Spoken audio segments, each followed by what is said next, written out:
you. Thank you. Thank you. Thank you. Thank you. Thank you. There you are. Thanks for shopping at Big Jim's. 8, 9, 10. Thanks, Mr. Harper. I'm sure she'll love it. Thank you so much. Do hurry back. Much obliged, Mr. Harper. See you in a couple of weeks. You'll come back now, here? How's that again? I said, you all come back now, yeah? You're a nice customer. It's a pleasure to see you come in. I'm not sure I deserve all that. Aren't most of your customers nice to do business with? Yeah, you all gotta be kidding. They're the worst I ever saw. Complain. You sound a lot like my service manager. Complain. Thank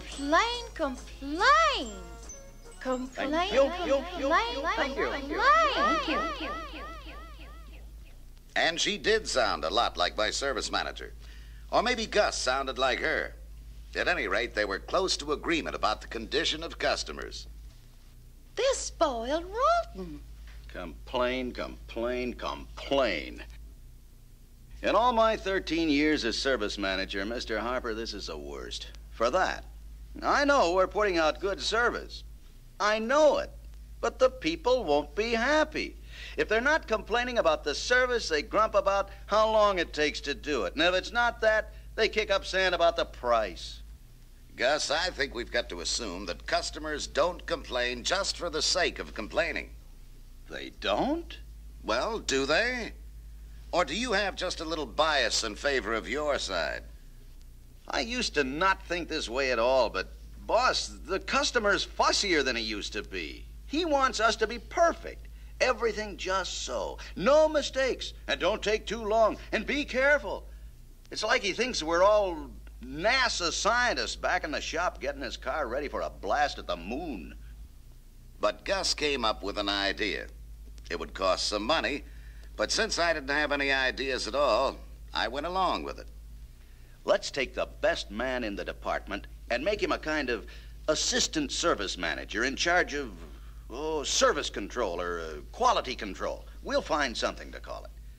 And his job will be, in plain English, to see that we don't get complaints from the customers.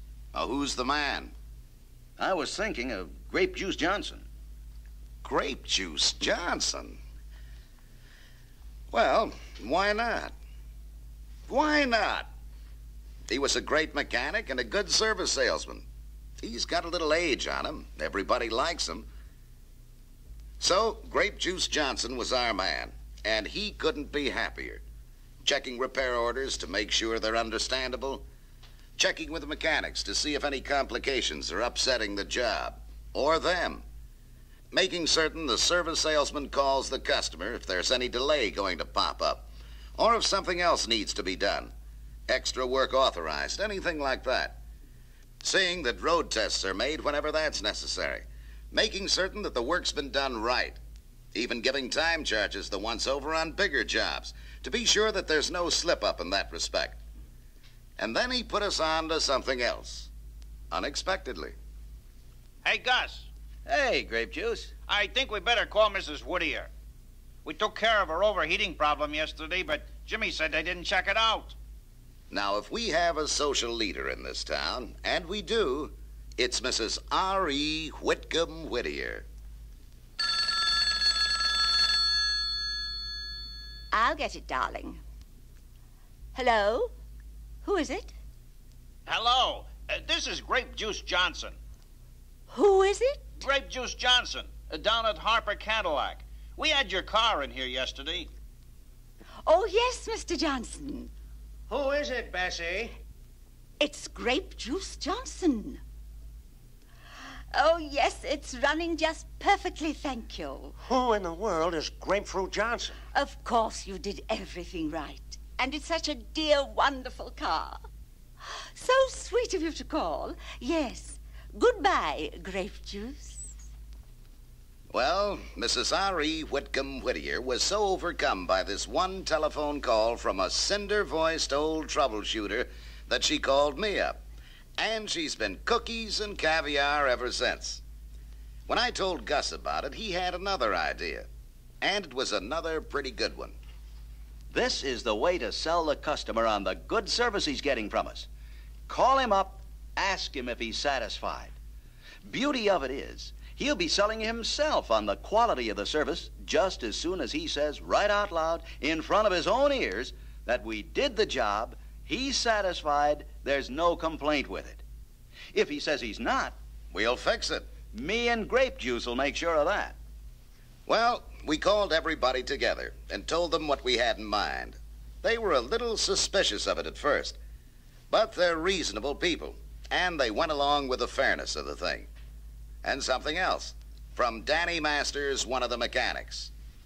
I know we say thank you and all that to our customers, but a lot of people say thanks to me in a store, but it just comes out automatic. Don't really mean anything. Don't mean any more than a dear sir or a yours truly on a letter from somebody you don't even know personally. Thank you. Thank you. Thank you. Thanks for shopping at Big Jim's. Thanks, Mr. Harper. Thank you so much. Do hurry back. Much obliged, Mr. Harper. So I think it's a good idea to call the customer and let him know we do appreciate him. Then we hired Melissa, with that nice voice of hers, to come in a couple of hours a day and call up the customers who'd been in for service 3 days earlier. 3 days gave them a chance to know for sure if the work was done right or not. We even call the owners that come in just for routine services like lubes and oil changes. Mr. Williamson, this is Harper Cadillac. Yes, that's right. You brought your 1970 Coupe de Ville to our service department last Tuesday. That's right, I did. But I'm not in the market for a new car right now. That's why you... Oh, is that why you called?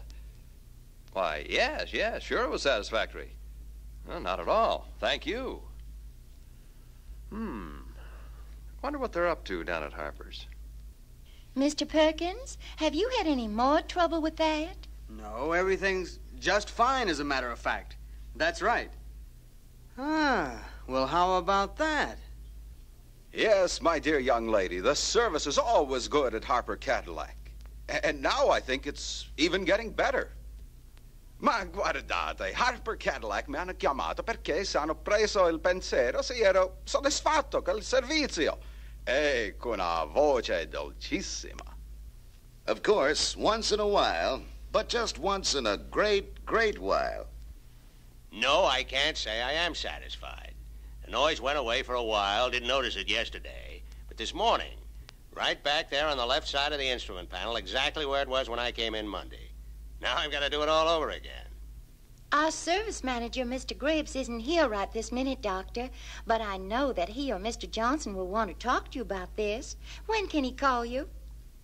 You'll hear from him this afternoon. We are sorry for the inconvenience, Doctor. And so am I.